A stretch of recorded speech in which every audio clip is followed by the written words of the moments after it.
전능하사 천지를 만드신 하나님 아버지를 내가 믿사오며 그 외아들 우리 주 예수 그리스도를 믿사오니 이는 성령으로 잉태하사 동정녀 마리아에게 나시고 본디오 빌라도에게 고난을 받으사 십자가에 못 박혀 죽으시고 장사한 지 사흘 만에 죽은 자 가운데서 다시 살아나시며 하늘에 오르사 전능하신 하나님 우편에 앉아 계시다가 저희로서 산 자와 죽은 자를 심판하러 오시리라. 성령을 믿사오며 거룩한 공회와 성도가 서로 교통하는 것과 죄를 사하여 주시는 것과 몸이 다시 사는 것과 영원히 사는 것을 믿사옵나이다. 아멘. 하나님 아버지가 주신 영적 신분 선포문. 나는 전능하신 창조주 하나님의 당당한 자녀다. 나는 이전 것에서 완전히 거듭난 새로운 피조물이다. 나는 그리스도 예수 안에서 완전한 자로 다시 태어났다. 나는 하나님의 사랑을 받는 보배롭고 존귀한 자이다. 나는 모든 것을 가진 부자요 이 시대의 복의 근원이다. 나는 캄캄하며 혼돈하고 공허한 이 세상을 비추는 생명의 빛이다. 나는 능력을 주시는 성령 안에서 무엇이든지 할 수 있는 자다. 나는 하나님의 자녀로서 주께서 주신 하늘과 땅의 상속자다. 나는 세계 복음을 위해 선택받은 왕 같은 제사장이다. 나는 천만 천사의 보호와 하늘의 영광을 누리는 하늘나라 백성이다. 아멘. 행복한 정식기도 시간입니다. 많은 사람들이 영적 세계는 오리무중이고 캄캄하고 구름 같다 이렇게 생각하고 깊은 물 같다라고 생각할 수 있습니다. 그러나 어쩌면 이 세상의 밝은 태양보다도 더 밝게 영적 세계는 과학적으로 되어 있다는 걸 여러분 아실 것입니다. 영적 눈이 밝아야 세상을 살게 되는 겁니다. 그 영적 눈이 밝다 하는 것 중에 가장 두 가지가 있어요. 예수 그리스도가 누구냐? 예수 그리스도를 누구냐? 왜 예수 그리스도를 하나님은 보냈을까? 그걸 알면요 인생 끝나는 거예요. 온 인류가 죄에 빠져서 고통받는 세상입니다. 그러기 위해서 세상으로 오신 예수 그리스도. 이 예수님이 이 땅에 오신 것은 마귀의 일을 멸하러 오실 뿐만 아니라 모든 사람이 불선정의 죄 가운데 잡혀있는 모든 사람을 살려주라고 이 땅에 오신 참제사장이신 예수 그리스도이십니다. 그래서 왜 우리가 죄에게 죄인 되었을까? 어떤 사람들은 나는 정말 착하게 살았어요. 나는 바르게 살았어요. 진실하게 살았어요. 남을 많이 도와줬어요. 그렇기 때문에 나는요 죽어도 천국 갈 거예요. 물론 요망상이고 참 기특하고 대단하죠. 그렇게 사는 사람이 있었구나 싶을 때 참 존경스럽죠. 우리 꼭 대표적인 어떻게 사는지 모르지만 대표적인 우리 세종대왕이나 이순신 장군 같은 사람은요 민족의 영웅 아닙니까? 그분이 없이 우리가 어떻게 샜겠습니까? 그런데 그런 사람들은 우리가 천국을 보내야 된다고 투표하면 100% 그랬겠죠. 그러나 실제로 그들이 예수를 믿었는지 안 믿는지 그것은 모릅니다만 안 믿었다면 아무리 훌륭해도 소용없습니다. 왜 그럴까요? 죄에 빠진 온 세상에서 나올 수가 없어요. 오직 예수 그리스도만이. 그러면 예수 그리스도를 알기 위해서 복음의 능력이 두 가지예요. 복음은 두 가지예요. 하나님의 아들 예수가 그리스도임을 믿는 거예요. 또 하나는 뭐죠? 오직 성령이 죄와 사망의 법에서 우리를 해방하셨다는 성령입니다. 오늘은 예수 그리스도 복음의 능력. 어떤 죄입니까? 마태복음 5장 18절에 율법은 여러분 율법이 합니까? 천지가 없어지기 전에 율법의 1.1하기도 결코 없어지지 아니하리라. 나는 율법을 폐하러 온 것이 아니라 나는 율법을 완성하러 왔느니라. 주님은 그렇게 했습니다. 온 세상이 율법의 저주에 걸린 것입니다. 우리가 마찬가지 세상에서도요 법에 걸리면요 어떤 사람도 구속돼야 되고 심판을 받아야 돼요. 그래서 피하려고 하는 사람은 불법을 행하는 거고요. 나중에 더 큰 어려움을 당해야 되죠. 범죄를 했으면요, 당연히 피해값을 치러야 되는 거예요.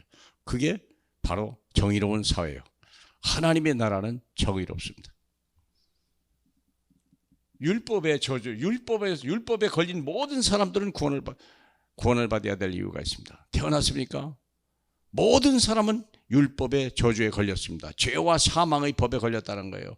여기서 빠져나와야 돼요. 착하게 사는 게 되는 게 아니에요. 어떻게 해야 돼요? 구원자가 필요해요. 변호사가 필요해요. 감옥에 들어가서 착하게 살고 남을 도와준다고 그래서 우리가 죄가 감해지던가요? 출소가 되던가요? 아닙니다. 그건 전혀 관계없는 거예요. 법적으로 해결돼야 돼요. 죄와 사망의 법에서 누가 우리를 구원할 것입니까? 그러기 위해서 하나님이 갈라디아 4장 4절에 보니까 하나님이 아들을 우리에게 보내셨다. 때가 참에 하나님이 아들을 보내사 여자에게서 나게 하시고, 그리고 율법 아래 나게 하신 것은 율법 아래 있는 자들을 속량하시고 우리로 자녀의 명분을 얻게 하려 하십니다. 하나님이 아들이 이 땅에 오신 것은요, 두 가지예요. 율법 아래서 우리를 건져내고 하나님의 자녀의 명분을 얻어서 세상을 상속받는 언약의 백성으로 만들려고 그렇게 하는 거예요. 율법을 폐할 수가 없고요, 언약을 폐할 수가 없는 거예요. 두 가지는 절대 폐할 수가 없는 것입니다. 율법은 하나님이 자기 피로 세우신 것이고, 언약을 하는 거냐, 자기 이름으로 맹세하여 세우신 것이기 때문에 그렇습니다. 그래서 우리 주님이 왜 갈보리산에 죽었을까? 율법을 이루려고요. 그래서 율법의 요구를 이룬 거예요. 율법의 최고형은 뭐죠? 사형입니다. 그래서 예수님은 우리의 죄를 가지고 사형을 받은 거예요. 다 이루었다는 거예요. 형이 집행된 사람에게는요, 모든 기소권이 사라져버립니다. 아니, 죽은 사람에게는 기소권이 사라져버립니다. 이미 우리가 그 사람을 심판할 수 있는 자격 자체가 없어요. 죽은 사람을 어떻게 해서 우리가 심판합니까? 마찬가지예요. 예수께서 죽으셨기 때문에, 우리를 위해 십자가에 죽으셨기 때문에 그분을 정죄할 자가 없습니다. 마찬가지요. 로마서 6장 9절에 보니까 사망이 우리를 주관할 수가 없고요. 로마서 그 다음에 6장 14절에 보면요, 죄가 우리를 주관할 수가 없다고 그랬어요. 사랑하는 여러분, 왜 그럴까요? 율법을 다 이뤘기 때문에 그래요. 다 이뤘다는 말이 무슨 뜻입니까? 모든 율법을 다 이뤘다. 다시 말하면 죄가 될 수 있는 조건 자체가 없어졌다는 거예요. 그게요, 기소할 수 있는 근거가 없어져 버린 거예요. 그게 바로 갈보리 사건입니다. 그래서 고린도전서 바울은 이렇게 말합니다. 사망아, 너의 쏘는 것이 어디 있냐 그랬어요.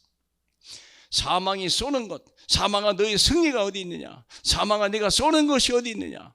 사망이 쏘는 것은 죄요, 죄의 권능은 율법이다. 그렇구나, 율법이 죄의 권능을 가지고 사망을 집행하는 거거든요. 그래서 모든 사람이 죽는 거예요.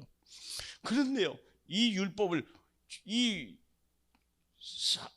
예수께서 사망을 당하시고 죄를 담당하셨기 때문에 율법의 요구가 완성된 거죠. 그렇기 때문에 우리는요, 사망이 없는 거예요. 우리는 죄가 없는 거예요. 내 말을 듣고 나 보내신 이를 믿는 자는 영생을 얻었고 심판에 이르지 아니하나니, 사망에서 생명으로 옮긴 이후 율법을 완성했기 때문에 그래요. 다 이루었다고. 법적으로 구원받은 거예요. 우리는 법적으로 죄수가 됐고 법적으로 우리는 구원을 받은 거예요. 우리 행위에 있지 않습니다. 그래서 믿음이라고 하는 것입니다. 우리의 행위에 달린 것이 아닙니다. 행위를 보면 다 넘어져요. 많은 사람들 중에 예수 믿고 교회 가서 잘못된 삶을 사는 사람들 보고 다 시험 들었대. 그들은 법이라는 걸 몰라서 그래요. 행위로 구원받는 게 아닙니다. 저와 여러분은 주 예수 그리스도로 구원받은 거예요. 그게 예수 그리스도의 능력입니다. 하나님 아버지 감사합니다. 정말 주님의 은혜로 하나님 우리가 구원받은 것을 감사합니다. 그것이 영원한 것이요 완전한 것임을 믿사오니 우리의 구원이 더욱 영광스럽게 하옵소서. 예수님 이름으로 기도합니다. 아멘.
주